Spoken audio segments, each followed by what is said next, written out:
आप सभी को जय मसीह की। भले ही आप फॉलो और लाइक मत करना, लेकिन इस वचन को शेयर जरूर करना ताकि यह दूसरे विश्वासियों तक पहुंचे। हालेलुया। आइए जानते हैं मत्ती 7 के 21 और 22 में क्या कहता है परमेश्वर का वचन। जो मुझसे हे प्रभु कहता है, उनमें से हर एक स्वर्ग के राज्य में प्रवेश न करेगा, परंतु वही जो मेरे स्वर्गीय पिता की इच्छा पर चलता है। हालेलुया। उस दिन बहुतेरे मुझसे कहेंगे, हे प्रभु, क्या हमने तेरे नाम से भविष्यवाणी न की? क्या मैंने तेरे नाम से दुष्ट आत्माओं को नहीं निकाला?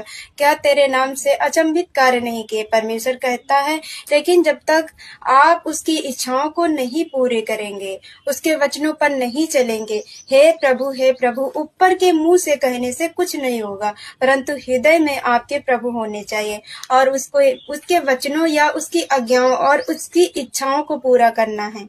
हालेलुया।